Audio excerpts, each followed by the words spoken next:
일상에 바쁜 여러분들을 대신해서 지식과 인사이트를 정리해드리는 매일 독서 매일 인사이트입니다. 비즈니스 명저 100권, 오늘 드디어 마지막 날이 됐습니다. 이 100권을 정리하는 과정에서 물론 제가 읽은 책도 있고 읽지 않은 책이 훨씬 더 많았지만 책의 제목 그리고 저자가 주장하는 핵심 개념들 이런 것들만 명확히 정리를 해도 굉장한 성장을 맛볼 수 있구나.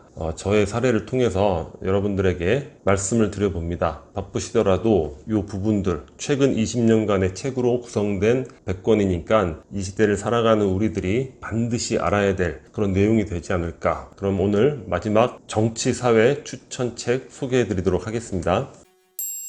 95번째 유러피언 드림, 제레미 리프킨. 사실 믿고 보는 저자가 바로 제레미 리프킨인데 이 책에서 제레미 리프킨의 저작이 많이 소개되진 않았어요. 노동의 종말, 한계비용 제로의 시대, 유명한 저작들이 있죠. 제레미 리프킨은 이 유러피안 드림에서 이제는 아메리칸 드림의 시대는 갔고 유러피안 드림의 시대가 오고 있다 또는 필요하다 이런 것들을 강조를 하고 있습니다. 유럽이라는 곳이 사실 현대 문명의 그 기반을 만들어 온 대륙이고 그리고 최근 20세기에 두 번의 세계대전을 통해서 처참한 역사를 경험한 그런 곳이잖아요. 그런 처참한 경험을 통해서 유러피안 드림의 기반을 만들 수 있게 된 거죠. 우리가 이해하는 아메리칸 드림은 개인을 강조하고 성공 이런 것들을 강조하죠. 경쟁을 좋은 것으로 여기고 개인의 재산권 그리고 애국, 미국에 대한 자부심 이런 것들을 중요시 여기는 그런 가치, 문화라고 본다면 유러피안 드림은 반대로 개인보다는 공동체를 중시하고 경제적 성공, 이런 게 아니라 실질적인 삶의 질, 행복 이런 것들을 중요시 여기고 인간의 보편적 권리 이런 것들이 중요하다는 거예요. 그리고 자국에 대한 프라이드 이런 게 아니라 다원적인 협력을 중요시 여기는 그런 가치, 비전이 되는 것이죠. 인류가 앞으로 어떤 방향으로 나아가야 되는가? 아메리칸 드림인가? 유러피언 드림인가? 물론 우리만의 드림도 있을 수 있겠지만 이 둘만을 비교해 본다면 유러피언 드림의 길이 우리 인류의 생존과 지속 가능성 이런 것들을 도와줄 수 있는 가치 체계가 아닌가 이런 생각을 해봅니다. 그러니까 물질주의의 족쇄에 빠진 우리 인간성을 일단 회복하는 게 중요하잖아요. 그리고 무엇보다도 환경을 중요시 여기죠. 유러피언 드림에서는 이 자체가 인류의 지속 가능성을 높여주는 것이죠. 물론 브렉시트, 영국이 EU에서 탈퇴를 하고 또 유럽발 금융위기로 인해서 전 세계 위기의 진원지가 되는 것이 아닌가 그런 걱정도 많았지만 그런 어려운 시련들을 유러피언 드림이라는 가치 속에서 보게 나갈 수 있을 것이다. 이렇게 저자는 믿고 있고 그리고 이러한 유러피언 드림만이 우리가 우리 삶을 추구할 가치가 있게 해주는 그런 꿈이 된다고 강조를 하고 있습니다.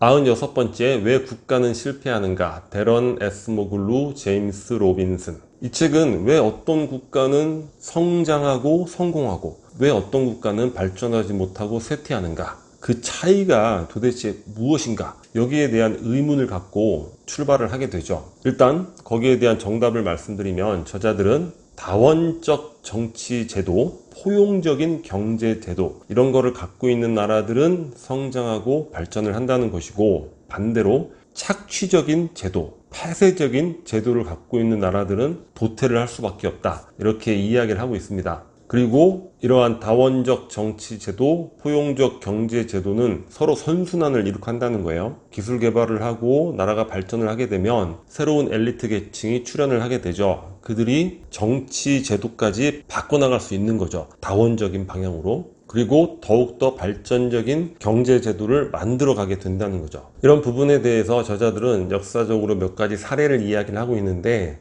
이른바 이제 결정적 분기점이 되는 거예요. 유럽의 경우에는 패스트, 흑사병이 결정적 그런 계기가 됐다고 합니다. 서유럽에서는 패스트로 많은 사람들이 죽었잖아요. 그러니까 노동력이 급감을 하게 되죠. 일손이 부족해지는 거죠. 그러면은 노동자들이 임금 인상을 요구를 하겠죠. 그런 것들이 여러 과정을 통해서 받아들여지면서 그런 과정에서 봉건 질서가 와해가 되었다고 합니다. 이후로 시장 경쟁, 자유 경쟁 이런 토대 새로운 제도의 토대가 마련이 된 거죠. 그런데 동유럽에서는 어떤 일이 발생했냐면 노동력이 급감하고 임금을 인상해 주시오 했더니 영주들이 더 탄압을 한 거예요. 강제 노동을 시키는 겁니다. 아주 참혹해지는 거죠.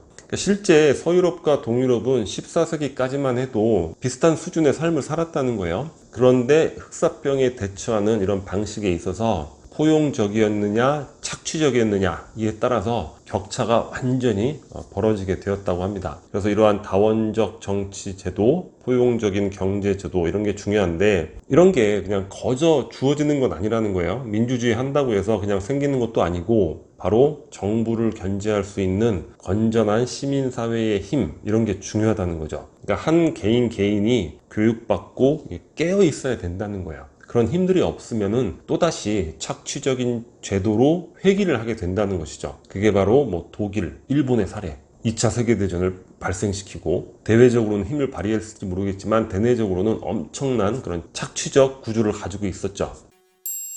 97번째, 미국의 세기는 끝났는가? 조지프 나이. 미중 갈등은 지금 우리에게 있어서 변수라기보다는 하나의 상수로서 작용을 하고 있잖아요. 이 갈등이 어떤 형태로 나아가는가, 특히 우리나라에 있어서는 굉장히 중요한 문제가 되는데 이 책은 중국은 아직은 미국을 따라잡을 수 없다 이런 측면에서 이야기를 하고 있는 책입니다. 많은 사람들이 중국의 부상, 21세기는 중국의 세기가 될 것이다 이렇게 주장을 하고 있는데 저자는 NO라고 단언을 하고 있습니다. 일단 국가의 힘이라는 거는 경제, 군사, 소프트 파워 이 세 가지로 나눌 수 있는데 경제부터 보면 물론 전체 GDP라든가 이런 것들은 조만간 중국이 미국을 능가하겠죠. 인구가 많으니까. 그런데 1인당 국민소득의 관점에서 보면 중국은 아직 중진국 수준을 넘어가지 못했고 중진국 함정에 빠지는 그런 경향이 보인다는 거예요. 성장률이 굉장히 낮아지고 있고 막대한 부채를 지금 안고 있잖아요. 이른바 회색 코끼리라고 하는 건데 그게 언제 돌진을 해서 어떤 문제를 일으킬지 모를 일이죠. 군사적 차이에 있어서는 더욱더 큰 차이가 난다고 저자는 주장을 하고 있습니다. 미국의 그런 경험, 기술 이런 것들이 중국의 그것보다 10배 정도 수준이 뛰어나다 이렇게 주장을 하고 있어요. 그리고 중요한 건 소프트 파워인데 소프트 파워라는 건 뭐냐면 전 지구인을 대상으로 호감, 매력을 가질 수 있느냐 그런 것들이잖아요. 그런데 미국은 물론 국가적으로 호감이나 매력을 잃어가는 그런 부분도 많지만 그래도 그나마 중국에 비해서는 문화라든가 정치적 가치라든가 어떤 국민들의 의식 수준 이런 측면에서 중국보다는 여전히 소프트 파워가 압도적이죠. 사실 중국이 힘으로 다른 나라를 누르고 특히 우리나라도 힘으로 막 눌렀잖아요. 사드라든가 기타 등등. 이럴 때 우리가 갖는 그들에 대한 호감, 매력도 이런 거 지극히 낮아지잖아요. 가까운 주변국에서조차 호감을 갖지 못한다면 그 나라는 궁극의 발전을 보장하기는 어렵지 않을까. 그래서 저자는 최소 30년 동안은 미국의 패권에 도전하지 못할 것이다. 이렇게 결론을 내고 있습니다.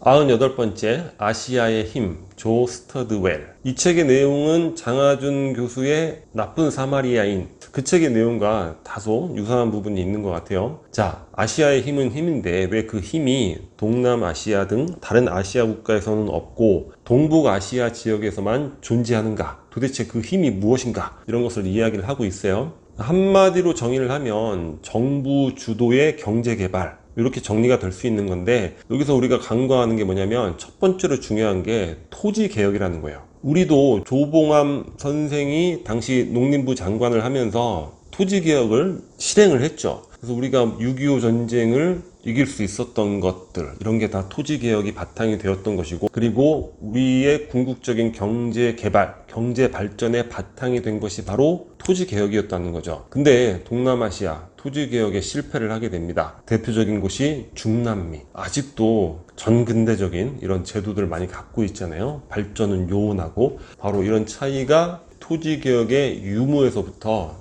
갈라지기 시작한다는 거죠. 토지개혁을 성공했기 때문에 농업에 종사하면서 잉여자본이 생길 수 있는 것이고 그 잉여자본으로 어떻게 했죠? 그 자녀들을 다 교육을 시켰죠. 그 교육받은 그 자녀들이 바로 산업화의 역군이 되는 거죠. 기업에 들어가서 유능한 인재로서 일을 하게 된 거예요.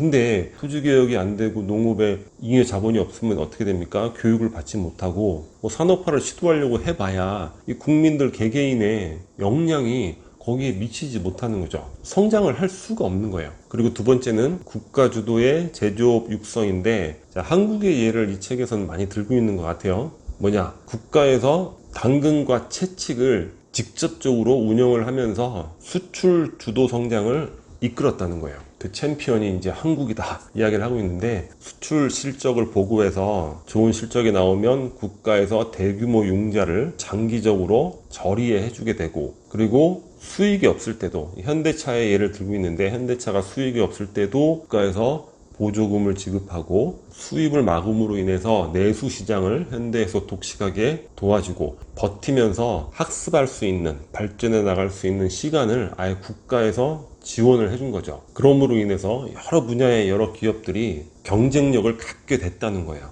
그러니까 애초부터 처음부터 동일선상에서 뭐 미국 차하고 경쟁하고 독일 차하고 경쟁하고 경쟁이 안 되잖아요. 그리고 세 번째가 금융산업을 최대한 늦게 개방을 하게 됩니다. 금융시장을 미리 개방을 했으면 짧은 시간 안에 높은 수익을 찾아가는 것, 이게 금융시장의 일반적인 흐름이잖아요. 그런데 이 동북아 국가들은 그렇지 않았다는 거죠. 투자 성과가 낮아도 지속적으로 투자를 해주는 이런 국가에 의한 정책 금융을 오랫동안 유지해 올 수 있었다는 거죠. 그리고 바로 이러한 한국의 성장 사례를 거의 그대로 따라하고 있는 중국, 경제적으로 굉장히 성장을 하고 있잖아요. 국가 주도의 경제 성장, 이런 내용들이 경제학 교과서, 정통적 경제학에는 없는 그런 이단적인 정책인데, 과연 이거를 2단이라고 할 수 있는가? 이제는 주류 경제학에 포함을 시켜야 되는 것이 아닌가? 이렇게 저자는 이야기를 하고 있습니다.